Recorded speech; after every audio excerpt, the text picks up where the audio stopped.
Serving customers with food allergy or food intolerance. What caterers need to know. In our last video, we saw how it was possible for a business to set up its kitchens to control those foods that are a problem for people with a food allergy or a food intolerance. But what's best practice when it comes to serving a person with a food allergy or food intolerance? How can we gauge their needs best, accommodate their needs, and give them a safe and pleasurable dining experience? What will the new food information regulations require?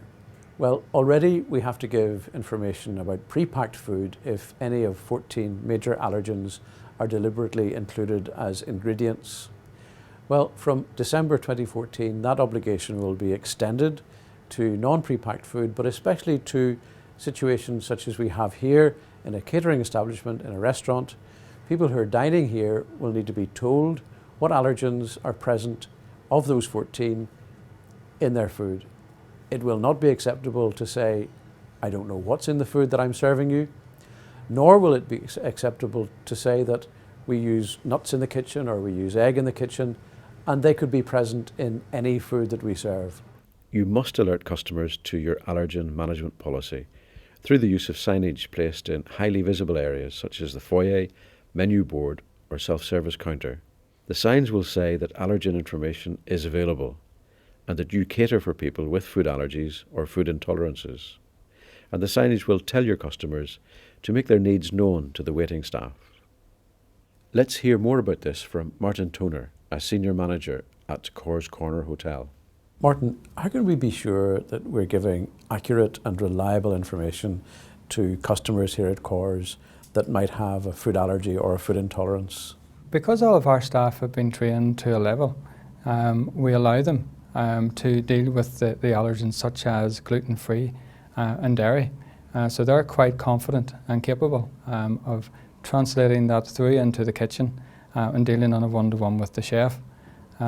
It's whenever you go down the line of the more serious allergies with regards to nuts and seafood, where the staff will break away. They will then contact the manager, and the manager is the person that will deal directly with that customer. Come to an arrangement on what we can provide to them, and then speak with the chef, and the meal then will come out by way of that manager. So if a customer comes to the restaurant with a food allergy or a food intolerance, it's important for them to communicate with the staff. And some people do that by speaking to a staff member or using an allergy card. But that communication is important, as well as looking at signage and at information on the menu. Well, they both go hand in hand. I mean, the signage on the menu may be sufficient for the customer. However, people with allergies, they tend to double check, and we would encourage that. Ask our staff. Our staff are very capable. And if the staff don't know, they will not second guess. They will go to the kitchen. They will speak to the manager. We have the systems in place to ensure that we will not send something to a table that person should not be eating. Customers are advised to alert staff if they have a food allergy or food intolerance. In instances where customers have an allergy to wheat or dairy or perhaps celiac condition, then staff members liaise directly with the chef. But where the request relates to other food allergies such as peanut, tree nuts or seafood, then the staff member speaks directly to the manager, and the manager will in turn speak to the customer to confirm their requirements, and they will agree the meal to be made, and the request will be written down, clarifying the ingredient or ingredients that must be avoided. They consult with the chef to find out the ingredients and any cross-contamination risks. Ingredients information is obtained from the recipe and by consulting the food labelling information, which lists allergens as an ingredient. May contain statements are also looked at. With dusty foods like wheat flour, it may be better to place them in closed containers and label them properly, even with the original label if possible. With a food allergy request, always check, never guess or assume. Don't be tempted to add a little something extra to dishes to add flavour, as this may introduce the very allergen the customer may wish to avoid. Stick to the recipe. Next, an assessment of cross-contamination risk is done. If, for instance, your customer wants to avoid eggs, and asks about chicken burgers or breaded fish on the menu, you need to consider if eggs have been used to bind these ingredients together. In any situation where you're not sure about the allergen or the gluten content of a meal, can you make a meal from scratch? Certainly can. The people that phone and tell me when they're coming during the week or whatever, I can certainly do their meal as long as I have a wee bit of notice. And what does that involve? Do you take the ingredients and just make a very simple meal from scratch? I find the more severe the allergy, people will have a simpler meal. Like they're not going to ask for like a chicken noodle salad or something like that there. It'll be chicken, meat, vegetables. It'll be meat, vegetables, potatoes. Start with a clean uniform, free from food residues, and make sure your hands are clean. And if you use gloves, make sure they are not latex. One staff member, usually the chef, prepares the meal in a separate work area that has been pre-cleaned with hot water and detergent. They take the same precautions as they would to separate raw and ready-to-eat foods. And obviously, keeping equipment like knives, tongs, probe thermometers, and anything that can come in contact with food clean is essential to prevent cross-contamination. And think about if these foods have been cooked in frying oil, which has previously been used to prepare Scotch eggs, for instance. You can consult the packaging for ingredients information, and the chef will know the status of the oil. A customer may want to know if the gravy is suitable for someone with gluten sensitivity, celiac condition. If it's been thickened with wheat, then clearly it is unsuitable. Another common question is, would the mashed potatoes be suitable for someone with a dairy allergy? Obviously not, if you've included butter in mashing the potatoes. In situations where customers have a peanut, tree nut or seafood allergy, the manager will replace all cutlery with separately cleaned items.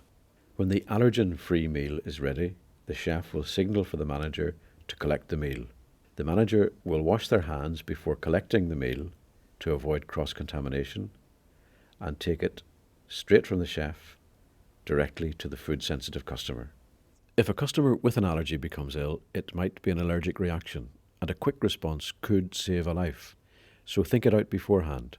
Have a procedure and write it down. Keep it where it will be accessible to staff, for example, by the phone.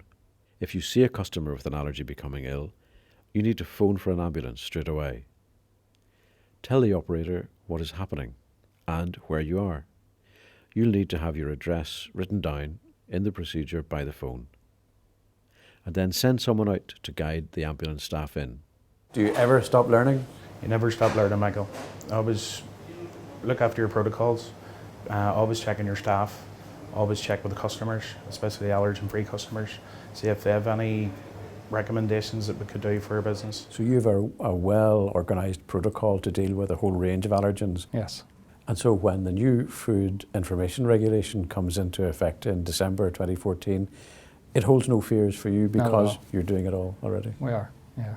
It's very impressive. The training and the whole attitude of staff here and yourself is very impressive, and it must be of great comfort to people who do have an impaired quality of life because of an allergy or an intolerance to be able to come out for a meal and with their children, with their partners, with their family, have what may have in the past been denied to them. Something we all expect is a good night out.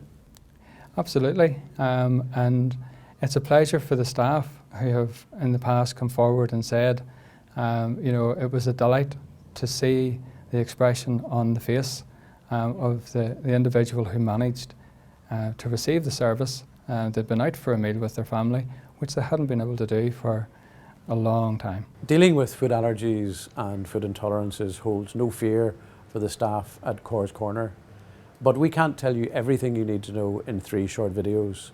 So if you want to find out more, visit www.safefood.eu or join the Food Allergy and Food Intolerance Network at safefoodallergy.ning.com, and that will give you an opportunity to interact with a wide range of people who have an interest in making life better for people with allergies and intolerances, and people who want to make food safer for people with allergies and intolerances.